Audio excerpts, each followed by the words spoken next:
All right, we're going to go ahead and get started. Hi, everyone. My name is Brittany Minoff. I am the Communications Manager at the NYC Hospitality Alliance. So I want to thank you all for joining us for today's webinar, PR and Social Media Tips to Get Back to Business and Thrive as New York City reopens. So today you'll be hearing from the pros at Marino PR as they talk about some effective ways to reintroduce your brand to guests. So this is a great time to be thinking about communication as restaurants and bars start to come back and reopen. So we hope you will walk away with some tangible tips and tricks for your brand, your restaurant, bar, whatnot. So with us today from the Marino team, you will be hearing from Robert Barletta, who's the Executive VP, Janie Barber, who's the account supervisor, and Angela Koch-Clifton, who's the senior social content strategist, all at Marino. So for now, we will let them get started. So Rob, I will give you the virtual floor. Thank you, Brittany. Thank you so much. And thank you everyone for joining on such a beautiful day. We won't keep you long, be about 45 minutes with a Q&A session at the end. Just a little background on Marino. We've been working with the Hospitality Alliance since late 2019 and right before COVID hit. And so it's been a labor of love really working with the Alliance. They've been a critical lifeline for thousands of restaurants and nightlife establishments. And it's really happy to see that New York City is reopening and many crowded restaurants and venues across the city. So it's really great to see that. We've been working with them since 2019. We actually helped launch the organization in 2012 as well. And they brought us back last December, two Januaries ago. Quick background on Marino. We're a full service strategic communications agency in New York City and Los Angeles. We offer PR services, traditional earned media, social media, advertising, influencer engagement, and creative production services. While working with the Alliance, we have a robust advocacy practice, working with groups like the Alliance on public policy issues. But we also have an amazing team at Marino, two of which you will soon meet, focused solely on restaurants and lifestyle accounts. We work with clients like McDonald's, Chelsea Market, Salinas, it's a tapas restaurant in West Chelsea, Industry City, Rose All Day Wine, Bono Extra Virgin Olive Oil, as well as many others, and what we call lifestyle clients. So that leads us to our webinar, Zoominar, whatever they call it these days. Of course, there's been much uncertainty and peril for your business over the last 14 months or so. But with New York reopening in a bigger way and some restrictions are lifted, and hopefully we'll get them all lifted soon, we, as Brittany said, we thought this would be a great time to offer Alliance members some tips on how to use PR and social media to get customers back in your dining room spending money, enjoying your food and drink, enjoying friends and family, and reaffirming New York's place as a global culinary capital. Some of what we will talk about today are tried and true tactics, but it's important to remind you to continue with them as you'll need all the resources and tactics to get you back to pre-COVID levels.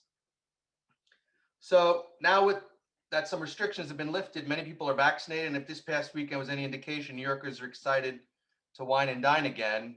So how do you get the word out to past customers and to new customers alike? How do you get your brand front and center again? Well, that's our mission this afternoon, is to walk you through the best way to achieve this.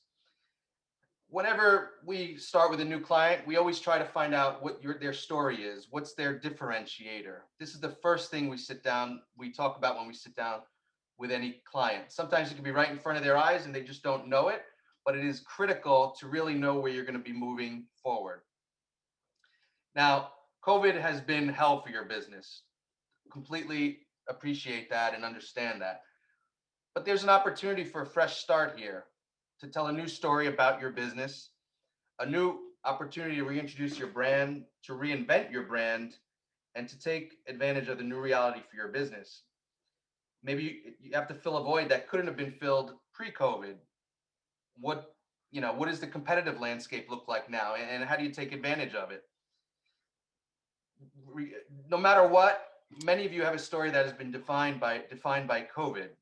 I'm sure many of you know the restaurant chain. I guess there's 4 or 5 of them in New York City, Taralucci and Vino. And the owner, Luca Di Pietro, and his family and staff became heroes, basically, when they created Feed the Front Lines. I've so many press reports. They're feeding thousands of first responders for months and months when they needed it most. That's part of their narrative and story now.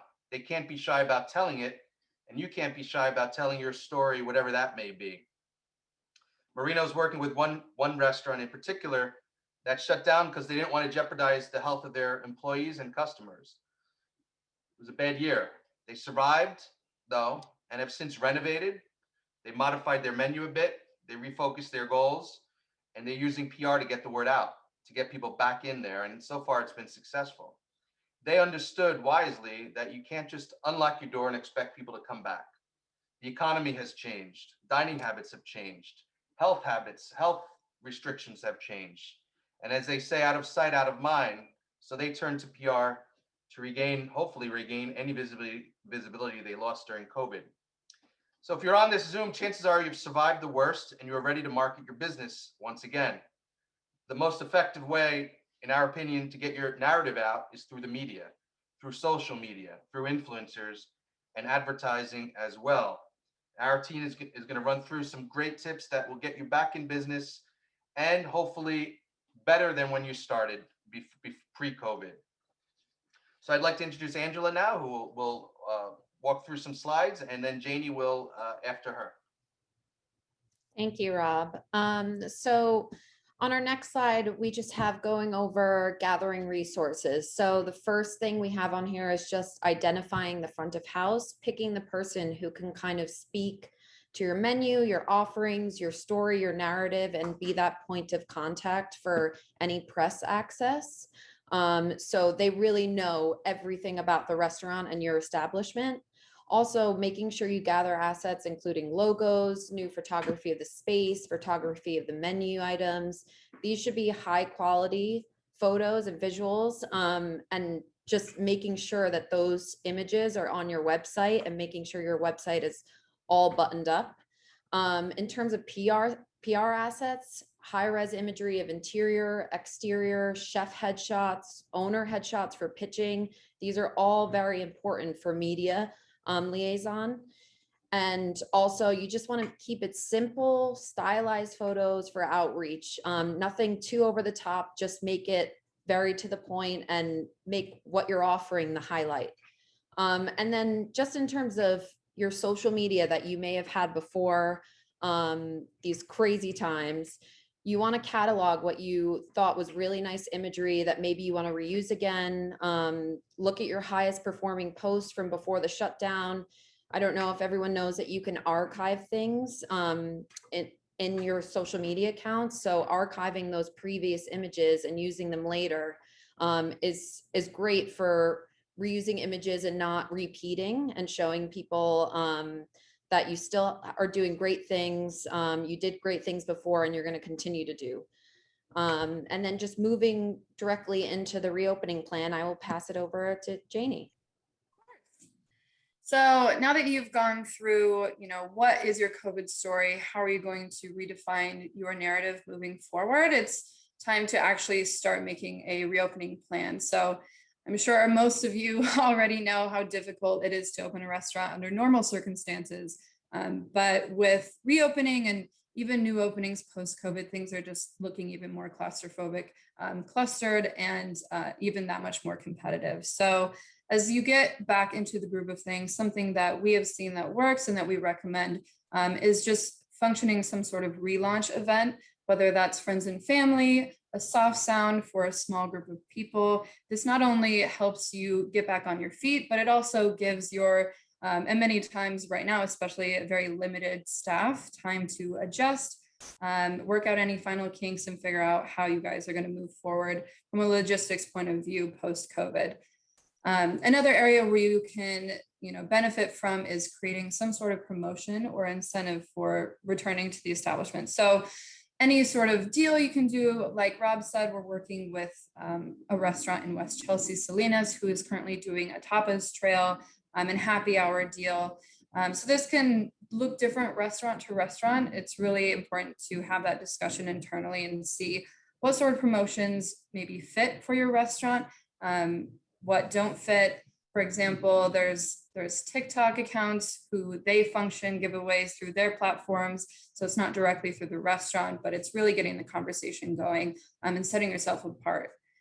And with this in mind, something else that you will want to take note of is who's writing the stories that you want to be included in, and creating a very targeted list of media of editors who think would do your restaurant justice as you re-enter the space. And just to add on to what Janie said, just creating that target list of influencers as well. So starting to choose which influencers you want to start to invite to your restaurant is really important for brand credibility, and just making sure that you're getting the awareness out there. They're a really useful tool. And how can you search for those influencers that might be relevant? I mean, you search hashtags, you can search location tags, look at the most engaged posts in a certain location and neighborhood location tags. If you don't know how to do that, basically you just go in Instagram, go into the search tab, and you click on places, and then you put in the geotag or the neighborhood geotag, and you refer to top posts, and that's your most engaged posts. And those are basically influencers in that certain area. If you don't have a geotag for your establishment yet, the way you can do that is through Facebook. So you can actually go through Facebook and check into your location, and that will create the tag on Instagram. Some platforms that I can give you for some free influencer insights is Upfluence is a great one, but there are a lot out there. So definitely just give it a Google. We do it manually all the time, and that works. I think search, it's time consuming, but it works really, really well. So as I mentioned before, and you all are very much aware that many restaurants are all clustering and clamoring to get back open and back into the restaurant space, both new and reopening. So it's not only a matter of setting a plan for yourself, but finding ways where you can really set yourself apart in the thick of it. So one of the ways you can do this is really defining your direction, ambition, and values. With everything going on, all these reopenings, the city opening up again, it's really important to identify, if you're reopening, what you've done in the past that has really worked for you and set you apart, and what you can do moving forward that will set you apart in the future. This could be anything from a few highlighted dishes that you've seen go well, dishes that are very visual and media friendly, and that are very unique. A lot of times this could mean maybe a pared down menu, but a more specialized menu. And these ways don't need to necessarily, drive you into the ground with your budget. There are cost-effective ways to help create buzz that can really set you apart. And we'll go into more detail on this, but another area to consider with all this in mind is what kind of experience are you trying to offer your customers as people are looking to get back out into the dining scene, as vaccinations become more common. People not only want to get back outside and back to restaurants, but they really want experiences that they'll remember, and that is worth spending the money on, because as much as restaurants are struggling with budget, staffing, people who are coming out of COVID who may have lost their jobs or who are just generally on a bit of a tighter budget, those are all things to keep in mind. And so I'll just toss it to Rob here, and he can take us through a couple of specific examples. Sure, and again, these are some the tried and true techniques to really market your business. Offer entertainment. People really are yearning for that. We see it on social media. Music. People love having music in any type of entertainment in an establishment. Curate your menu. Again, we're working with some clients that have changed their menu. Offer specials. Again, these are some tried and true. Tie in with national and local events. Today's National Wine Day. What's everybody doing about that? Get out there on social and promote yourself.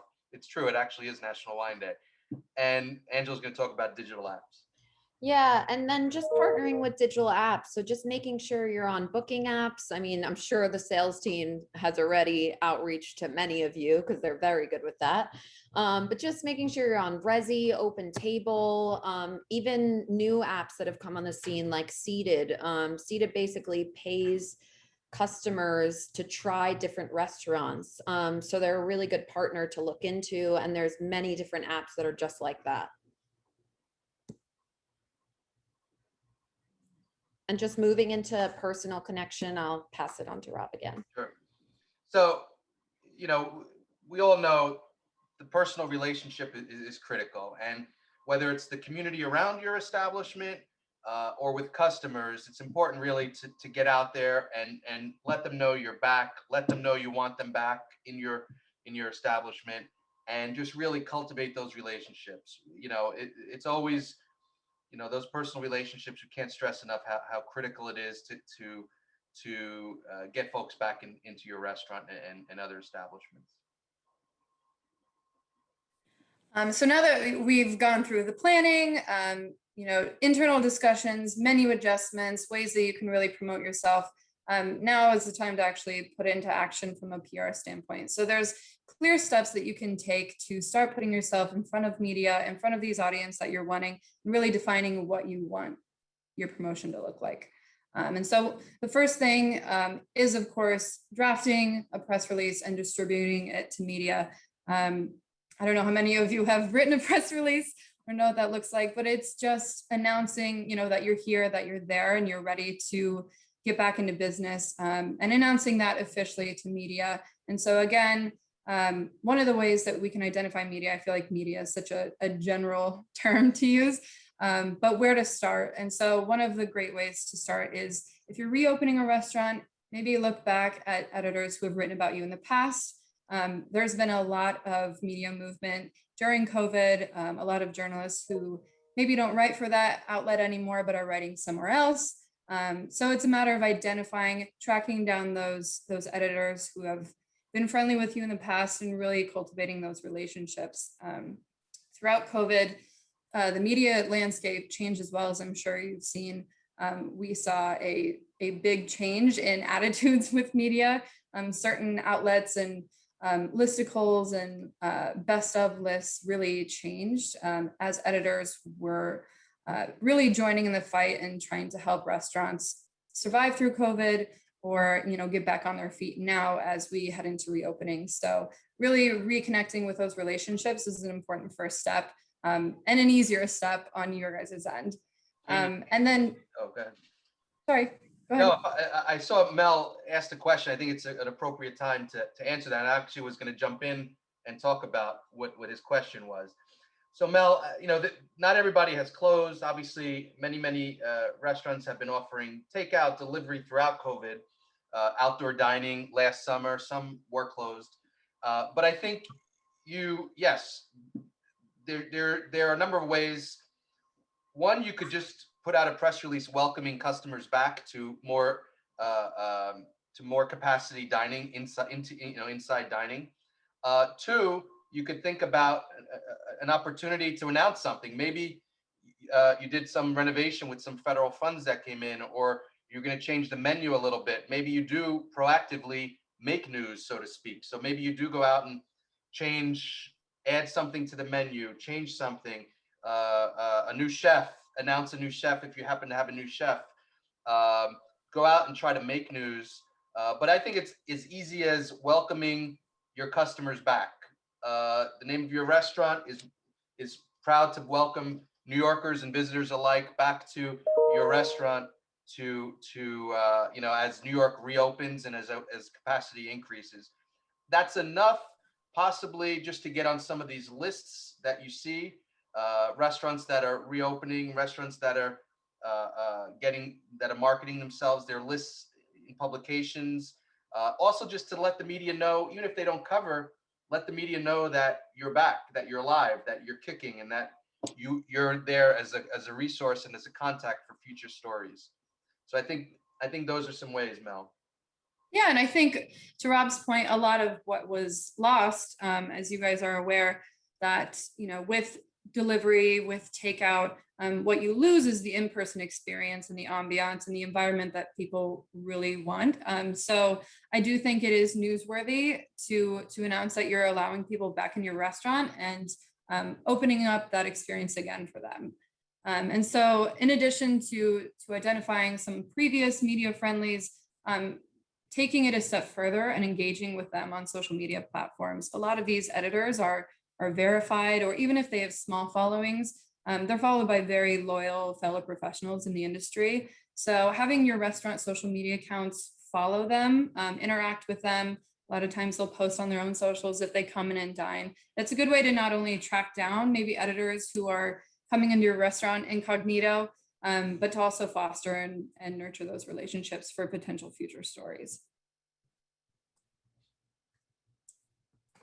Yep, and I will just speak to kind of the social media strategy side. So I know we kind of touched in the beginning about creating that narrative, and now you really want to share that narrative with people. And the best way to share that is on social media.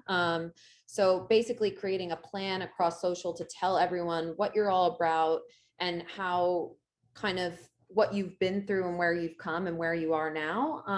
So see it as a storybook. The feed is a storybook to tell everything about your business. Things like, how's the pandemic changed your business? How's it molded a new way of working? Kind of keeping up to date on COVID protocol. Also, what's your core mission statement? What are you through and through? Are you a family style Italian restaurant? Are you serving very, casual Mexican fare? You really want to tell this story utilizing all of the social media tools you can. And then also just highlighting notable food and drink options. This basically means just saying everything that's really interesting to you and interesting that you're doing. So are you using really good ingredients, making a different dish in a different way, taking a classic dish and making it in a different way, highlighting any sustainability efforts? I mean, sustainability is very relevant right now. It's something you should definitely speak to if that's something you're doing in your business, and you should highlight it on social media. And then also local sourcing. Where do you get your food from? Is that something that's very local to the tri-state area that you can talk about? Those are things that you want to highlight on your social media pages. And then also spotlighting employees. People love to relate with any brand, restaurant, no matter what company you are. On social, they want you to be relatable. They want to relate to you in some way. And I think employee spotlights is a great way to make your business relatable. How are these employees coming back? Are they new? Have they worked with you before? It just creates that relatability that people can connect with. And then just engaging with key opinion leaders. I mean, it's a fancy word for influencers. Just building out that target list that we mentioned before, starting to reach out to that list, sharing a bit of background. You always want to intro. I mean, it's similar to media where you do a little bit of a press release. It's a little bit more casual, but you want to give them a background. You want to tell them what's different, what's new. You want to invite them in. Can you comp a meal for them? Just starting to build those relationships, because they will be kind of your brand ambassadors, restaurant ambassadors, that will really speak to your menu items, speak to the ambiance, and people care about what they say. I mean, with things like TikTok, New York City is booming with TikTokers that are reviewing the food space. So you really want to start to engage with them and invite them in and kind of introduce them and let them tell your story too.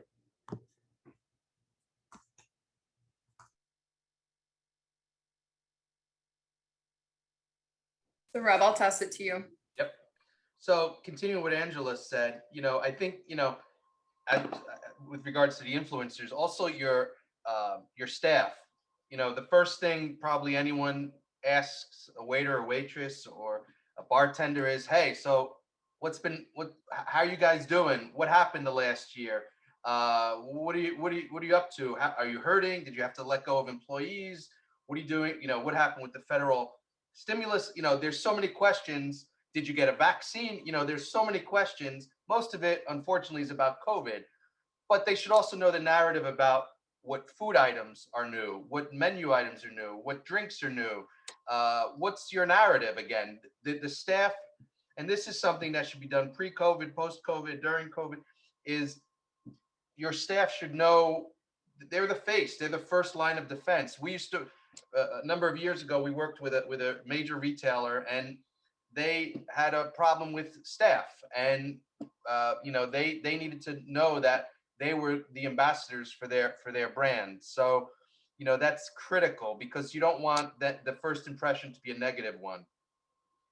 Food critics, it's not the way it was 20 years ago. Now many of the food critics are on TikTok, as Angela said, or elsewhere. These influencers have opinions as well, and so encourage your staff to really know some of those people, to identify them when they come in, because again, the last thing you want is a negative review. Obviously, there are other names, more mainstream media that are still doing restaurant reviews, but it's critical for them to really get to know some of those influencers and TikTokers and opinion leaders in that space. Yeah, and then just pawning off from social media, just a website and online presence is super important. I mean, little things like Google Business, I mean, claim and review your listing, make sure all your contact info and hours are correct. I've seen a lot of restaurants having old hours that are not relevant anymore, and it really can make a difference in people trying to come into your restaurant. So just making sure that's all up to date. Also checking for negative reviews on Google, because you want to address any concerns anyone's made. Also showcasing that you care about what people say, and you want to kind of highlight their feedback and make a change. And then also posting some photos. I don't know if you've all noticed, but on Google, they now have different sections for your business. So it can be food, menu, ambiance. So even ambiance, which is just showing what the vibe is in your restaurant, is super important, and something I regularly look at, and I know many people do. And then in terms of Yelp, just making sure you claim your Yelp page, making sure all the contact info and hours are correct again, checking for those negative reviews, addressing them, reaching out to them and asking why they may have written a negative comment, and saying, can you come in and try again, and giving them an incentive to try other things on your menu. And then also posting some photos of your menu items. I know some people don't like to always post a full menu, but just showcasing some offerings. What I've seen a lot of restaurants do is do a sample menu, so they kind of know what they can get at your restaurant if you don't want to share the full menu there. And then just domain and hosting. I mean, I know it seems like a straightforward thing, but just making sure this is paid for and set up for automatic review, because sometimes the pages can go down really easily. And if people can't get to your website, it really can make a difference in how they view your restaurant. And then just also something to always think about is mobile view. I think a lot of people think that sometimes the desktop is all that you need to worry about. Mobile is everything that everybody looks at day in, day out. When I look at restaurants, I am looking at my restaurant on a phone. And you want to make sure that it looks cohesive, it looks nice, just making sure that that's buttoned up. And then also just on your website, just making sure all your social media icons are on there and they all link to the right thing. If you want to have a presence on social media, that is the best way to make sure everything is connected, and make sure it's a seamless journey throughout. And then just on to our last chapter, we just wanted to review some key ways to keep customers coming back and engaged. Staying engaged with people who have come in and originally have built a connection with you is super important. I mean, that's how you build loyalty. And you really want to have them coming back and sharing their experience with other people and sharing their times. I mean, they share with one person, that person shares with another. I mean, this is how you grow your customers generally. And then I'll just pass it over to Janie. Yeah, and throughout this whole thing, there's been a common thread of, how to identify your media friendlies, how to make connections with media that you haven't yet, how to reach out, and where you go about identifying that media. So now it's important to maintain in contact and get in front of media eyes and stay impressed beyond your initial announcement of reopening or opening. And ways you can do this are, again, if there's a new item, it's staying up to date with trends, knowing, what's going to be seen a lot of right now in restaurants is carb alternatives. So there's crazy things like tofu spaghetti or, fermenting vegetables, fermenting everything. Last year it was Aperol or Negronis were huge. So it's seeing what, bar programs are doing, what media is writing about is going to be a big trend, and really balancing that out with your narrative as a restaurant. Of course, you don't want to be chasing the next trend every 2 seconds and really losing your identity as a restaurant, but maybe seeing trends that are happening or seeing where you can establish trends on existing items in your bar program or in your menu, whether it's maybe adding something new or even seeing something that you have that's similar that you can tweak slightly to get in front of media on that trend beyond the reopening. Yeah, and just to add, just maintaining relationships with the digital partners that you may have had relationships before. And like I said, making sure you go in the search for your tag and seeing if there were any, big influencers that used to dine at your restaurant, getting back in touch with them, inviting them in, telling them about your new menu items, give them a unique experience. You want to give them a special tasting. You can even use them as a trial for anything that you want to introduce on your menu. Do you want to invite them in, ask them to trial a new dish, a new take on a dish and see what they think? Those little things you can do for a unique experience can help you and also make them feel special. And it also gives them an incentive to come in and try your establishment. So just make sure that you continue to engage those influencers and media and give them those unique experiences. And as I mentioned and sort of alluded to before, is a big part of, staying in front of media, staying in front of influencers, and really separating yourself from the large crowd of people attempting to reopen or open is this idea of being on the pulse with trends. So specifically a lot of journalists toward the end of the year published, there's articles all over the media about, what are going to be the biggest trends in food in 2021. Those are published in the holiday before. So, Food and Wine, all these people have published lists of what they think is going to be popular.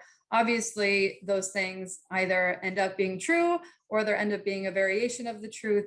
But it's being able to be flexible and fast and stay on top of trends. So if it's, a cocktail that you see that you'd like to get out ahead of, being quick to photograph, maybe get the narrative from your mixologist or bartender, get a recipe out. These things don't have to be a very long turnaround. Not everything requires a full official release. It's just, maybe you see an editor who's writing stories like that. So you proactively create a cocktail, send it over their way and just say, hey, we think this would be great for your coverage.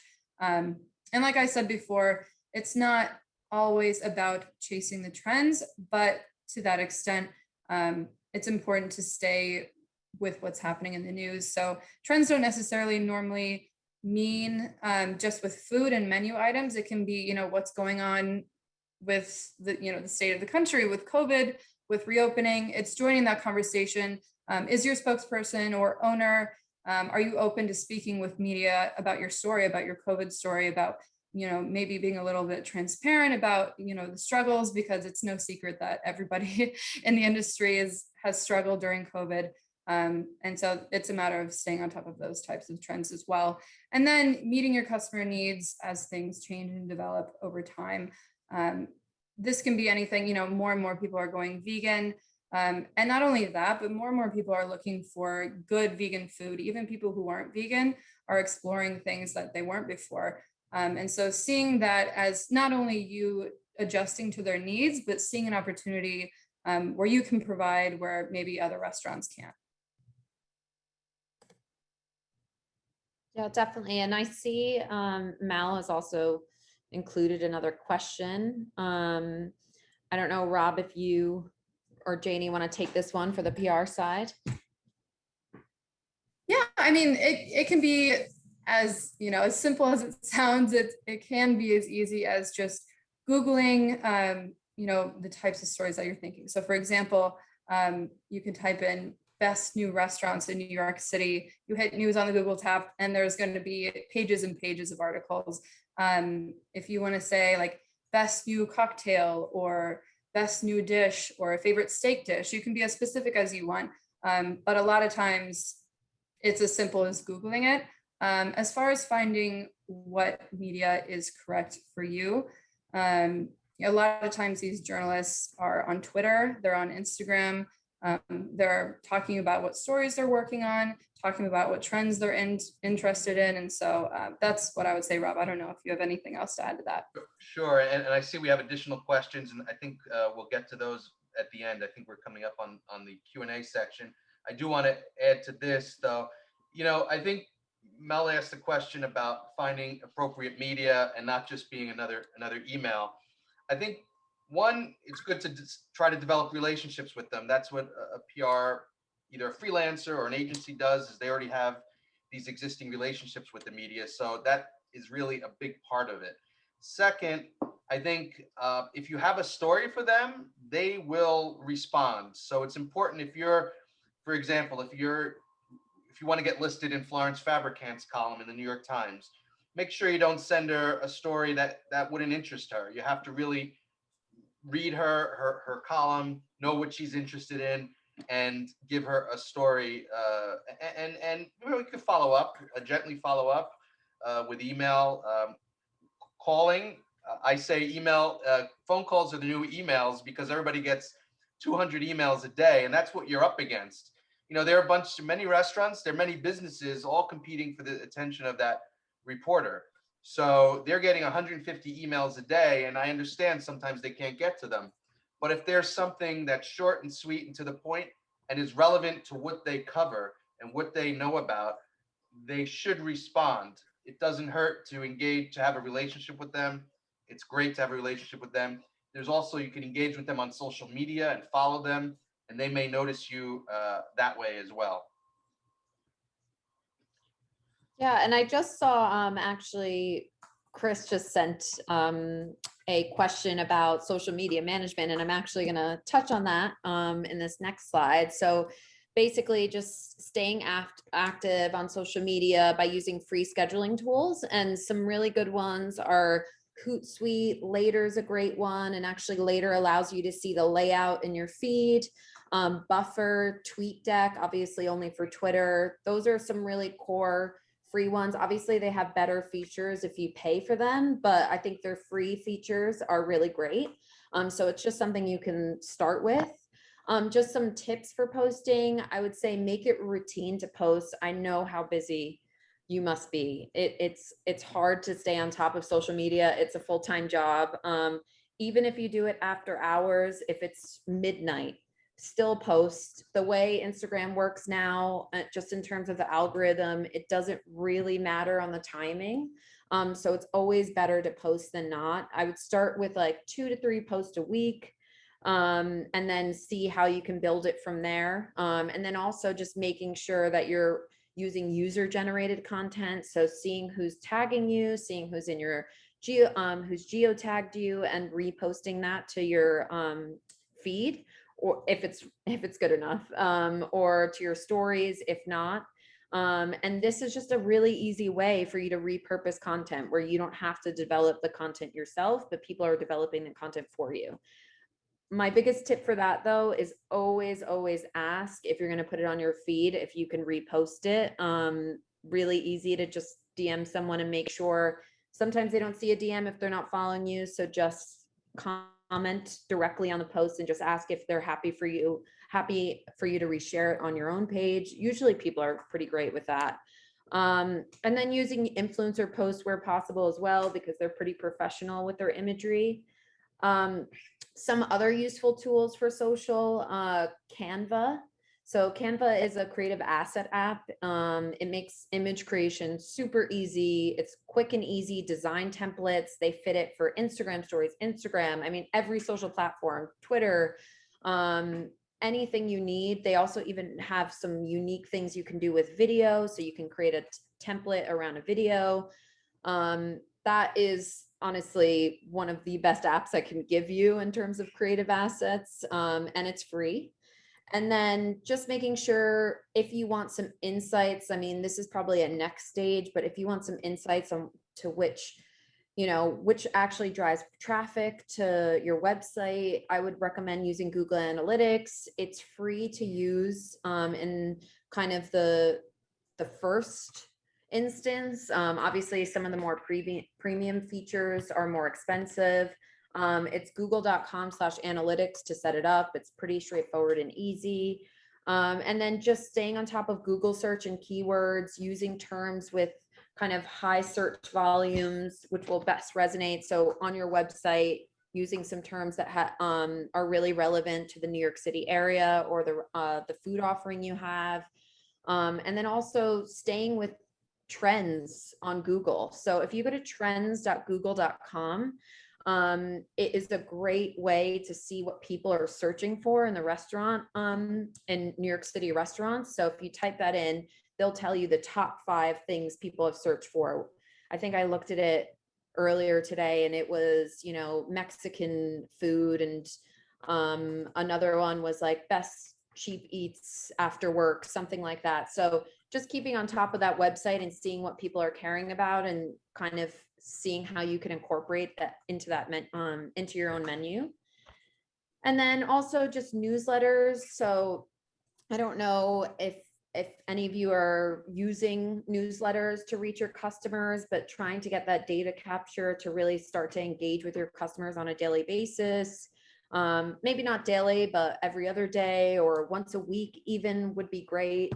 And it's just creating a database of special offers you have going on. If there's a special national event or, it's National Wine Day today, are you going to be doing half off wine, something like that, to just put out to your customers and let them know that that's something you're going to be doing. And it helps to just stay on top of mind. Everyone's on their email all the time.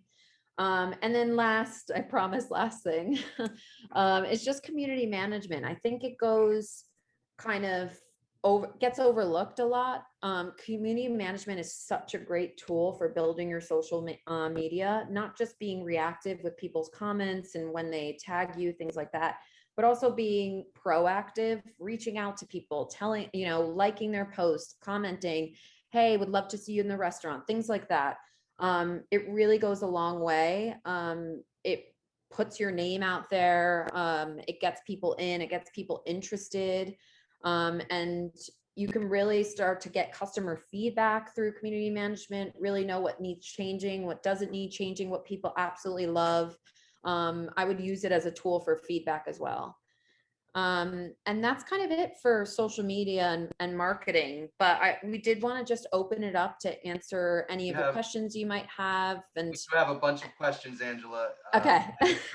It's I'm seeing the quick Q&A section of this is quite. I discovered. What's the best way to target influencers? I'll give that to you, Angela. So the best way to target influencers, I mean, first of all, Instagram has kind of developed this feature now where you can email them directly from the app, which is great. I didn't used to have that. So I would say email is best, but sometimes they're actually not on their email. I mean, social media is what they use every day. So direct messaging them is a great way. I would say also commenting if they're not answering your messages. So just commenting on their post saying, hey, I sent you a message, just to flag that something's there, because they get a lot. And just in terms of reaching out to them and trying to make yourself noticeable, you have to give them an incentive. What is the incentive there? What can you offer them that's different? I know I mentioned before, can they trial something that is not out on your menu yet that you want to offer, and they're going to be the first ones to trial it and give you their feedback? That's something that they might want to do, and they might want to post on their social media as a unique experience that no one else has had. Influencers just, oh, sorry. No, I wanted to add, not everybody should go for Kim Kardashian. You should really look at Yeah. followers, 50,000 or less. They're more inclined to just go in for a free dinner or free drinks or whatever, maybe a little fee, but try to be realistic in who you approach as well. You don't have to always go for the 1 million plus followers, because it'll cost a lot more. They won't really put the effort in that someone maybe at 15,000 followers will put the effort that they'll put in. And I will add, with regard to New York food influencers specifically, it is a very tight community. So ways that you can find them is also to look at maybe restaurants that you find similar to yours, or restaurants where you like their social media content. See who's tagging them, see what influencers are tagging them. And then once you find those influencers, like I said, it's a very small knit community, so everybody knows each other. So looking at, who's following these influencers, who are they tagging their photos with? And that's sort of how you can spider web and branch out and stalk and find new influencers. Yeah, and play around with hashtags. I mean, New York City food, New York City restaurants, food influencers that are doing reviews like that and are trying out restaurants, they're using those hashtags. And also don't forget about TikTok. I know I mentioned it before. TikTok is a huge platform for restaurant reviewers, and it has a big impact. People are really listening to it. I mean, I know I do. It really informs places I want to try. So don't forget about it. It's a useful tool, and you should definitely reach out and have a presence. If you don't feel like you have enough video content to have a presence there, just use it in order of reach outs and kind of liaising with people directly on it. And I think just even simple video work can work on the platform. So don't think you need to have really intricate videos to be on there. I think just even doing a behind the scenes look into your restaurant is really nice content. And then just to move on. Yeah, just to move on. A lot of social media questions, so go for it. So how do you recommend letting people know about your COVID safety protocols on social media? I would say this is something that maybe you should have on your website, and you can always just put a post to it and say, follow the link in our bio to see kind of what we're doing to stay on top of COVID. It's something you can also roll out on your stories. Use Canva to do it in a nice creative template and way. And that's probably the best way, but I think it's still important. It's topical. I know people are getting vaccinated and things are changing, but people still care about staying safe. So just making sure that you have maybe kind of a section of your website and relaying that on your stories is a great way to do it. Twitter, also a great tool for kind of sharing kind of those snippet infos for kind of COVID protocol as well. And then, do you recommend publicly responding to negative Yelp review? So it depends on what it is. Some people like to highlight and curse and, not do it in a nice way. If it's something where they have useful feedback on your food or an experience they had, maybe one of the staff members wasn't, up to their standard of how they should be acting or something like that, I think it is worth addressing, but take the conversation offline. Say, can I have your email? We'll respond directly and offer them another experience there if you think it's something that can be fixed. But sometimes it's also best to ignore if you don't feel like it's something that it is relevant to you. But always try to take the conversation offline if possible. And then what's the benefit of a geotag? Huge benefit. People always look up a geotag on social media to kind of see all of the different photos and see the ambiance, see the food, etc. So you should absolutely have a geotag on your restaurant. As I said, you can set it up through Facebook by checking in. But I think every restaurant should have this. It's very useful. And then most important social media platform to be on for restaurants, it's definitely Instagram at the moment. I would say TikTok slowly creeping up. But I would say Instagram is still a highlight. Facebook is also really good. I know I haven't touched on Facebook much, but Facebook is great for kind of the older audience. You still want to engage them. They still look at that. They still look for food and kind of information on your business. So make sure you kind of have a presence on those three. Angela, there's one. What are your thoughts on Pinterest and thoughts Oh, on gritty versus polished BTS videos, i.e., does it have to be professionally produced or can it look more in the moment? yeah, so Pinterest is great for showing kind of your food offering items, but I would say if you don't have enough imagery to kind of make a full, I guess albums on Pinterest, I'm not sure it's completely where you should go first. But if you do have a really good asset library, then it's a great tool. It gets people to your website. It still is very, very relevant. In terms of that gritty versus polish behind the scenes video, I personally always think, as I mentioned, being relatable is key. People want to see those behind the scenes look. They want to see how things are made. They want to see where their things are being sourced from. That's the way to do it. If you have a certain aesthetic, this is also important. When you're creating a social media page, how do you want to be portrayed? What is that kind of brand book that you want? If that gritty kind of style is more of your style, then just go with that. And if it is more a polished look, go with that, but don't mix the two. It needs to be all cohesive.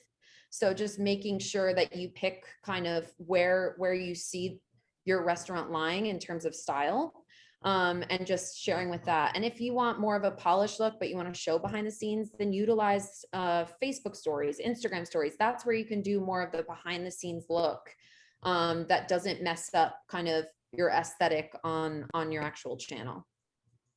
I think to Angela's point, also something to keep in mind when you're thinking of, what sort of photos you want on your social media. Something that we're seeing a lot is that people, especially in the younger generation, they actually use Instagram to decide what they want to eat. You see people scrolling through the Instagram and pointing at a picture and saying, I want that. So just something to keep in mind, what sort of pictures, what do you want people to see, even as they're looking to order off this digital menu? And then there's another question just asking about iPhone cameras. If they're sufficient for food and drink pictures for social media, or is a good camera a worthy investment? I'll let Angela speak to the social media aspect, but something to consider as you're reaching out, something to keep in mind to reach out to traditional media as well, is that they do require high-res imagery, and a lot of times that a photo is what can decide whether you're included or not. So I think initially, iPhones are taking great pictures these days, but it's also knowing what photos are good for what platform. But I'll let Angela sort of chat through the social side. Yeah, I mean, I would agree. I think obviously iPhone has developed a lot of better cameras and they can take amazing imagery. It is great for kind of that on-hand content, but it still cannot capture what a high-end camera can capture. So do I think it's an investment? Yes. Do I think you need to invest in it straight away? Maybe not, but it is something you should think about, especially if you don't have that imagery yet. Or hire a photographer that Yeah. does have that really nice Mhm. camera. Yeah. Yeah, that's the other option. So if you don't want to invest in the camera, you can do a shoot day with a food photographer and apologies, with a food photographer. And that also, I mean, what they can do with food, they can make anything look amazing. So that's also worth investing in as well. Mm-hmm. And for a media side, to our earlier point of being able to be quick and nimble with trends, a lot of times that means, scheduling or having a photographer on hand at every waking moment is not possible for most of us. So, finding ways where you can hedge, you can use an iPhone shot for a new cocktail or something that you just want to get out right away. But just really making sure that if someone is shooting with an iPhone, that it's stylized, it looks professional, the lighting's good, and investing where you can. Yeah, don't ever underestimate natural light. Natural light can be be amazing. So you don't need all the lighting to make the perfect image, but I think just be creative in what you do. Creativity is the biggest thing. I think, play with colors, play with menu items, things like that. And I think you're in the right lane for success on social media. Before I pass it back over to Brittany, I just want to thank everybody. It's been a hell of a year, a hell of a 14 months, and you guys are survivors. I mean, it's really awesome to see the restaurants doing well these days. It's just going to get better, and just use this opportunity to do whatever you need to do to get it, to rebrand, to reintroduce, and just really, New York is pulling for you, and try to capture that. Really, the city's pulling for you. If you want a copy of this presentation, you could shoot me an email. I'm also happy with Angela, Janie, other folks at Marino to answer any other questions you may have. Happy to jump on the phone for a few minutes and do some brainstorming with you as well. So feel free to shoot me a note, and we'd be happy to help. Thank you so much. Yeah, thank you so much. This was Thank you, everybody. really great. Great. Thank you guys. And that was fantastic. I know that was a lot of information, but we will have this recording to share if you guys need. And I just wanted to add to Angela's note about adding your establishments on these digital apps. We do have Alliance members on board that are great supporters, like Seated, like other technology companies. So if you want to, get connected to someone from some technology company or anything along those lines, feel free to reach out to us. Some of these companies that are on board with us even offer some discounts and deals for Alliance members. So we could be a great resource for you there. So you can visit our marketplace on our website, or you can reach out to us directly if you are interested in learning more. And Rob, Janie, Angela, thank you guys so much for this fantastic presentation. Thank you all for joining us. Thank you. And, Our pleasure. we'll Looking forward to trying new restaurants in New York City very soon. I'm really happy that things are getting back on track. And Nikki, you're right. Better days are here. Hospitality strong. Believe it. Yes, we'll see you guys soon. Cheers, everyone. Thanks so much. Cheers. Bye. Thank you all. Bye.